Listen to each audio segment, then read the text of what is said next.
Welcome to another episode of The Brand Called You, a podcast and podcast show that brings you leadership lessons, knowledge, experience, and wisdom from thousands of successful individuals from around the world. I'm your host, Ashutosh Garg, and today I'm delighted to welcome a very tall corporate leader, a former colleague from ITC, a member of my alumni, though much younger than me, from Mumbai, India, Dr. Ganesh Raja. Ganesh, welcome to the show. Thank you so much for having me, Ashutosh. Thank you. I'm excited to be on your podcast and share my thoughts with your audience at large. Thank you so much.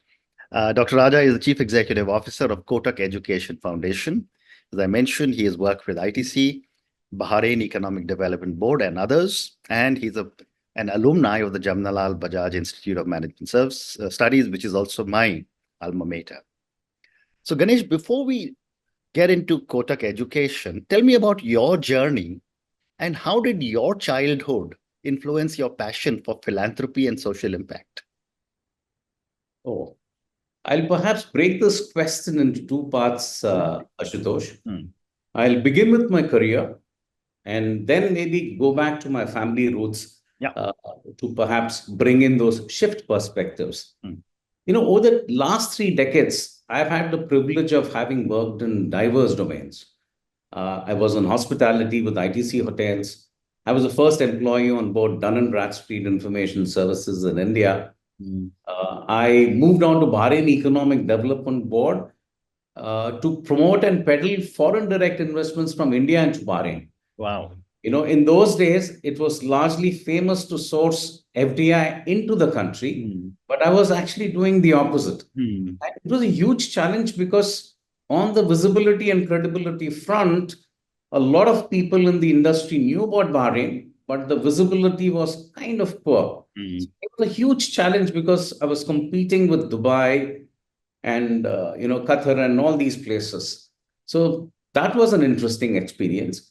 I also had to dabble a bit with financial technologies, a company which was in the technology space. And that's how the switch actually happened to Kotak Education Foundation. And that came closest to what I was doing in the financial domain.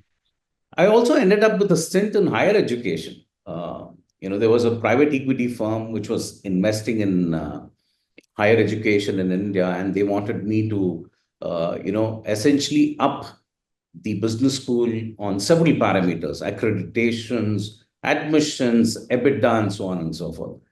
So to sum it all up, 3 decades of diverse experiences, enriching at that. Dun & Bradstreet could well be termed a startup because I was the first employee on board. And I performed a range of roles from sales to strategy. I think that is what really honed my skills across multiple layers of what businesses actually aspire for. Now, coming back to your question on my influence, upbringing influence, and the passion for philanthropy and impact. All said and done, I hail from a lower middle class family. My dad was with the railways. And to supplement the family income, my mother also ran a tailoring class. And this was in the late 60s, early 70s. We were a joint family. And my parents' mindset always remained with me. And that's what is a huge influencing factor for me. They were forward thinking, extremely hardworking. They were also heavily into sharing, giving. And the whole conundrum of empathy actually stemmed in from them. And so the foundations of how I look at people, how I deal with people, how I extend help to people, I think the cornerstone for that was my upbringing. Amazing. That one can never take away from. Absolutely. Thank you for sharing this. So, Ganesh, now let's talk about the Kotak Education Foundation. What was the inspiration to start the foundation and what are its core objectives? Sure. Ashutosh, the foundation actually started off way back in 2007. And this was done by Mr. Uday Kotak and Mr. Shivaji Dham, who was, with Uday Kotak in starting Kotak Mahindra Bank. What started off as a personal social responsibility later went on to become Kotak Education Foundation. And if you were to look back in time, and if you were to look at the M ward in Mumbai, and this is where I need to perhaps bring a reference to context. Kotak Education Foundation decided to get into education. And why education? I'll come to that in a few minutes. The M ward in Mumbai is a standout ward amongst 24 governed municipal wards of Mumbai. 75% of this ward reside in slums. 50% of the workforce is casual labor. The median income of the family in this ward is under 1 lakh per annum. It has perhaps one of the highest infant mortality rates at 66 births per thousand. I think Jharkhand comes higher than this at about 72 per thousand. And the number of graduates from this ward is less than 4%. And that was a huge trigger for us. So Kotak Education Foundation decided to kind of get into this ward. Tata Institute of Social Sciences is also in this ward. They also had come out with a report in 2008, which emphasized all these factors. And we said that if there has to be a single change in the ward, it can be brought about through education. And that's how the journey for Kotak Education Foundation began. And we also realized that it's not the municipal schools, it's not the private schools which were the driving factors. These were small private aided schools and private unaided schools which were present in the community. And these were all slum communities at large. So the initial seeds were sowed at that point in time. So we said that if poverty needs to see a delta in terms of a change, start point has to be through education. So you look at the entire education ecosystem, build robust learning outcomes, and nudge those outcomes so that these children over a period of time, A, complete their education, and B, get over the poverty line. So that was the genesis for the foundation to have come into place. Thank you. And can you give me an example or a set of examples of some of the specific programs that the foundation offers to improve learning outcomes for underprivileged children? Sure. Ashutosh, at any point in time, if you need to perhaps drive changes in, say, underserved communities and schools, one needs to understand the entire framework of the school ecosystem. And that's precisely what we did. Today, there are several nudges in the school ecosystem. For example, a school leader, typically seen as an HM or a supervisor, is responsible for, let's say, 11% of the outcomes. His measures, his oversight, his governance typically leads to 11% change, positive change in terms of student learning outcomes. The second is your teachers. Teachers are extremely critical and important because they are responsible for about 33% of the outcomes. The third facet is parents. In the kind of communities that we serve, slum communities, vernacular medium schools, first generation learners, parents are nearly not enrolled in the schooling of their children. So to bring them in the ambit of schooling for their kids and to be able to nudge outcomes was a huge challenge. So we built programs around parenting as well. And the fourth element is students themselves and the community at large. So what Kotak Education Foundation did was we devised and curated programs across all these different stakeholder buckets. So today, we have a program on school leadership and teacher leadership. We have a program on teacher capacity building. There is a program for students directly, which is your communicative English and future ready program. There's a separate program for parents and, so on and so forth. Typically speaking, if you look at the spectrum of education in India today, broadly speaking, you need to hit at 4 different touch points. The first is the early childhood and education. That's where your balwadis and anganwadis are. The second is your primary schooling, which is grades 1 to 4. The third is your middle schools, grades 5 to 8. And then your secondary school, which is grade 9, 10, 11, and 12. Mm. And at all these intersections, we curated programs. So there is foundation literacy and numeracy at stage 1 and 2. There is, communicative English and future readiness program for middle schoolers.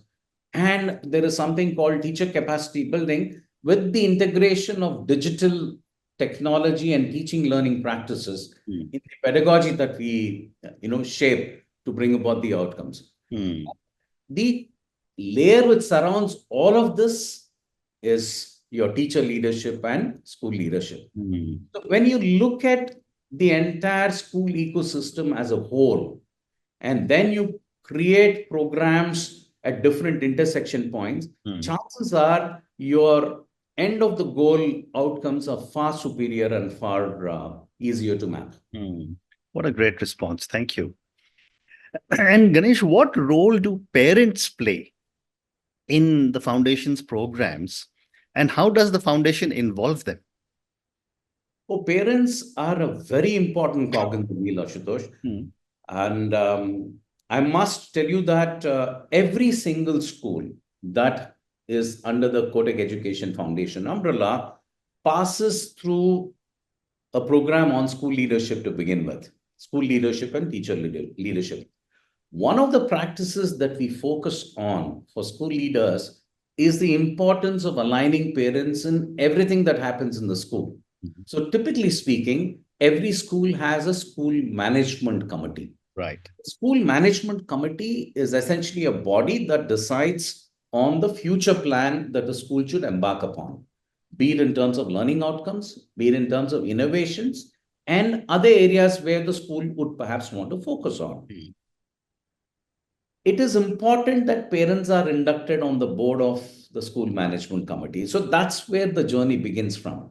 Okay. So our leadership program lays a strong emphasis for leaders of schools to say, hey, if I need to bring about change in my school, it's important to weave parents in. So today what happens is when you have parent teachers association, parent teachers meetings and whatnot, parents, when they're given a higher responsibility, align better with schools. And I'll give you a small example. One of the practices that we drive in schools at the principals and teacher levels is something called the student-led parent meetings. What does this mean? Let me take the example of a slum school. The slum school essentially have children who are used to parents not being there for them at all in the truest of senses because they don't contribute adequately in the learning practices. How do you get them involved? So here is a child who goes home, tells his parents that there is a meeting tomorrow in the schools. I'm going to chair the meeting. Please come over. So the parent comes to the school. There is the HM there. There is a teacher or a set of teachers there. The child takes the parent and walks the parent through a report card. As a simple case in point. Okay. Tells the mother or the father or both of them saying that this is where the child is scored. This is where there has been a lag. And the teachers come in and contribute. You're actually building a framework where parents get a lot more engaged. Parents feel a lot more included in the process of the learning outcomes. And this definitely helps. Right. Apart from this, we've also had several parenting programs wherein this was started largely during COVID days. How do you make parents part of the system? So we had WhatsApp group for parents. We conducted workshop for parents on YouTube. We went live on YouTube. Today, we broadcast programs for parents across Facebook, YouTube, WhatsApp, and we also have sessions with them in these schools at large. And to top it all, and the end game is invite parents for all signature events. For example, we have a communicative English program, which after 3 years culminates into a large grand program in one of the biggest halls in Mumbai. Parents are invited. And when the parents see their children speak in English, communicate in English, all you see is a bunch of emotions, which is very difficult to describe. I think it's important for parents to perhaps be oriented across all these elements and not have them for singular meetings to point fingers about their children in front of them. That doesn't work. It has to be collaborative. It has to be a collective approach. And at the end of the day, the parent should feel involved completely and gainfully in the process. Very well said. So one more question relating to the foundation, and then I have a few general questions on philanthropy and social impact. Ganesh, when I was preparing for my conversation, I was reading about the foundation. You have an extremely good scholarship and financial assistance program. Tell me a little bit more about the program and how do you select merit-based scholars? Sure. Ashutosh, our scholarship program is essentially bucketed into 4 critical themes or areas. We have a scholarship for grades 11 and 12. And this scholarship is largely meant for students from the Mumbai metropolitan region, both boys and girls. The underlining denominator thinking for all our scholarship is it has to be merit cum means. So for grade 11 and 12, we have something called the Kotak Junior Scholarship, wherein the cutoff income level is 3.2 lakhs per annum. The cutoff score in their SSC or board examinations is around 85%. This year, for example, we are taking 1,000 students in grade 11 as part of this particular program. Now, very many at times, scholarship programs in this country tend to be a check-driven philanthropic approach. That doesn't work. Our scholarships come with financial extension or scholarship plus a lot more. What does this lot more cover? It covers mentoring for the students. It covers career guidance sessions every now and then. We have a finishing school program for children who pass through grade 11 and 12 and also graduation. Important that students from different communities also ask for spoken English to be weaved into, the bundle of benefits that we offer them. So communicative English is also something that we take them through. And more importantly, mental health and wellness. These are meritorious kids. Any slight wavering in terms of their performance can lead them to depression. So we are right on top on their mental wealth. We keep checking on them. And finally, your home visits to their homes. We meet up with the parents at regular intervals of time, keep them appraised of how their child is performing, understand situations in the home, especially if there are any drawbacks that can actually detract a child from studying. So we map all of this together, and that's why we have a very good relationship both with the family and scholars over a period of time. Drifted a bit there, but I'll come back to the second kind of scholarship. Once these kids complete 12th, there is a passage on to graduation. So we have Kotak graduate scholars. Again, there is a filter here. It depends on students scoring a certain percentage for them to be able to continue into their graduate program. So these are 2 programs which are largely Mumbai-centric.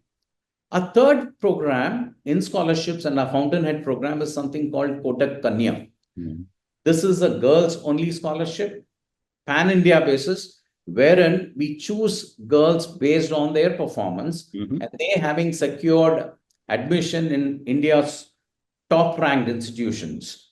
And this year, we are extending the scholarship to about 500 students. Our commitment is 1.5 lakhs per annum in terms of scholarship for a continuous period of either 4 years or 5 years, depends on what kind of a program that they take up. And again, it's just not about extending, 1.5 lakhs by way of a scholarship amount. It comes with the value-added benefits that I mentioned to you. Important to note, Ashutosh, that 50% of the girl children are from the IITs. The remainder, about 14% are from medicine. Find them in All India Institute of Medical Sciences, JIPMA, and so on and so forth. Interestingly, there are also about 8 to 10% of the kids who are pursuing law. And then you have other professional courses like design, hospitality, biotechnology, and so on and so forth. Amazing. So that's the aim and aspiration is to have these girl students join the corporate bandwagon or the entrepreneurial bandwagon, as the case might be, and become stars in their own fields. Amazing. Amazing. We essentially see ourselves as fulcrums in the process. Fascinating. And the last program was a financial aid program that we started during COVID. Extended financial aid to about 1,600 students who had lost either of their parents or both their parents, irrespective of an income criteria. And these students continue to be at various stages in terms of completing their education journey. So this program will continue until, let's say, 2035. So these are the 4 buckets of scholarships, Ashutosh. To sum it all up, our scholarship portfolio is growing. Currently, we have about 3,800 students to whom scholarship has been extended. This number will grow by anywhere between 1,700 to about 2,500 year on year for the next couple of years, which also means that we are committing to a 6-year future life cycle in terms of education for these children. Yeah. And I think that's what helps us stay apart from many others in this particular cluster. Fantastic. Thank you.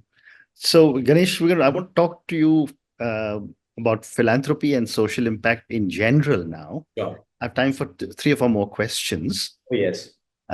My first question is, given the amount of work that is happening in the area of philanthropy and social impact across segments, and you, of course, are in education, what are some of the significant challenges facing the sector, and how can some of these be overcome? Sure, Ashutosh. I think I'll perhaps keep my point of view to education because that's what I can fairly address. If I were to push across some of the challenges that face the philanthropy sector, the first one would be access to quality education. Right. That's a problem which exists in our country. Somewhere quality education is still, a compromise. And let me drive this to an example. A recent study by McKinsey mentioned about 1 billion students who are in learning poverty across the world. Because of the size of our population, and also because of the fact that we have 265 million students in schools, it surmises that of that 1 billion, a sizable chunk is from India as well. If we do nothing for this lot of students, and continue on an as-is-where-is basis, we'll perhaps be able to reach modicum outcomes in terms of their learning levels by 2040. A recent ASER study also mentioned that we've slipped in terms of learning levels to 2019. These are not good signs. So the first big challenge that I perhaps want to confront is access to quality education. The second is in terms of teacher capacity building and continuous professional development. And what precedes this, Ashutosh, is also the fact that we do not have enough number of teachers in this country. Right. While we pat ourselves on the back and say that we, as let's say, a state, have enough and more intellectual capital, I don't see it, funneling down to the education sector.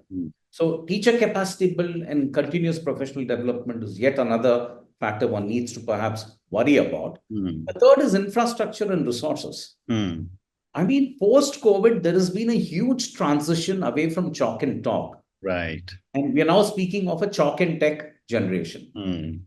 And when you're speaking in terms of tech, integrating digital assets in a school or a classroom, and for the teacher to be adopting, the latest in terms of technology through a teaching learning practices becomes extremely critical and crucial. And 5 years from now, I really don't know how AI is going to change the way school education systems will function. Correct. That's another important element. Then there is digital divide, which is very critical, and the gap is only increasing. There are 3 elements of education that I'd perhaps say that the philanthropy sector needs to worry about. One is early childhood education. The second is inclusive education. The third is girl child education. somewhere down the line, all these three are being compromised. The government is doing adequate and more in early childhood education, but girl child and inclusive education, I think there's still something that we need to straddle on. The NEP 2020, the National Education Policy, Ashutosh, also calls for school to work transition. Today in our country, only 3% of the youth are trained and skilled, compared to greater than 70% in countries like Finland, Netherlands, Singapore, Japan, and so on and so forth. While we claim to have a billion plus population and a dividend in terms of the workforce, I don't see it happening, because until the 3% nudges to 10% and beyond, we are not seeing grandiose plans fructify for the economy at large. That's a worry. Finally, I think education governance and policy is critical, along with public-private partnerships. For the philanthropy sector, if the philanthropy sector is looking at education, I think these are the spoils that they need to address and come out with some kind of a solution over a long haul period. Great response. And my last question for you now, how do you in the foundation, or how do organizations in this area maintain a balance between achieving measurable results versus staying true to the core values of philanthropy? Very interesting question, Ashutosh. And, this is a dialogue and a debate split between whether you want to focus on scope or whether you want to focus on scale. The underlying premise at Kotak Education Foundation has always been an inch wide and mile deep philosophy. And even when we look at scale, we are looking at repetitive models for scale, which means we are keeping impact at scale as a denominator. Whether we are doing 100 children or whether we are impacting 1 million children, our entire ethos is towards ensuring that all the parameters that measure learning outcomes are willy-nilly the same. It will never be, because as you look at impact at scale, there will be a dilution in terms of how you achieve these numbers. But just to bring about a couple of points, Ashutosh, what we do is, I think the first and most critical element that we brought into our system at Kotak Education Foundation is very clearly defined goals and outcomes. Today, and this is also largely stemming in from the fact that the government is also insisting on certain processes to be in place. For example, when we submit to our funders, we submit a project information template. We also submit that larger than life document that we call the IOOI chain, which is your input, output, outcome, and impact chain. Okay. Means my funder stands committed to what we are supposed to be doing. And we are also committed in a way to the funder, saying that this is something that we will work towards. Extraneous influences notwithstanding. So this is something that is given to the funder at the beginning itself. And it's important that we also bring in measures of assessment into play. So, for example, very many at times in this sector, assessments are largely baseline, midline, and closeline. We believe that assessment should be dynamic in nature. Today I check for the progress of our students across multi-states that we operate in on a daily basis, because we want to know where the needle is moving, where the needle is stopping, and where the needle is perhaps dragging. Right. That's critical for us. So data-driven decision-making is critical. We are also curating repeatable models at scale and contextualizing it to a particular geography. Because, in retail business, Ashutosh, while in ITC, you would have perhaps encountered this, every single mile, the flavor, the demographics of our consumers change. I think this is true even in the way learning outcomes are impacted across different geographies. Yeah. So if you look at it from that particular lens, contextualization of content, contextualization of delivery, contextualization of what you need to measure and how you need to measure also comes up. And to top it all, you need to have extremely strong governance measures. Right. I think the biggest leaks that happen in the system are, we rejoice at short-term outcomes, intermediate outcomes. They are sure that the last mile is also receiving the same kind of outcome and you're able to nudge it at that level. And finally, everything has to be inclusive and equitable. So if you were to look at a balance, how do I move from an inch wide and mile deep approach to a mile wide and inch deep approach without really, giving up on certain important measures like governance, assessments, and capacity building measures, and so on and so forth? If this is kind of taken care of, I think the rest of it will fall in place. Amazing. Ganesh, on that note, I just want to say thank you so much for speaking to me about your own amazing journey. Thank you for sharing with me how passion for philanthropy and social impact was almost ingrained into you from the time you were a child. Thank you for talking to me at such length about some of the amazing work the Kotak Education Foundation is doing. I think the benefit that is coming to all the children and who are working with you and getting benefits from you is going to benefit our country in the long run. Thank you also for speaking to me about the work that you're doing to be able to fund a lot of these students through your scholarships. Finally, thank you for talking to me in general about philanthropy, some of the challenges that are being faced. And I loved your two phrases, which I made a note of. One was your chalk and talk to chalk and tech. And the other one, which was so nice, was your philosophy is inch wide and mile deep. Thank you so much for speaking to me, and all the very best to you. Ashutosh, it's been a pleasure being on your podcast. I think the learning has been immense for me. The kind of questions that I went through, these are cathartic in nature of a very different type. And thanks for bringing them up once again. Thank you. Pleasure. Thank you for listening to the Brand Called You videocast and podcast, a platform that brings you knowledge, experience, and wisdom of hundreds of successful individuals from around the world. Do visit our website www.tbcy.in to watch and listen to the stories of many more individuals. You can also follow us on YouTube, Facebook, Instagram, and Twitter. Just search for the Brand Called You.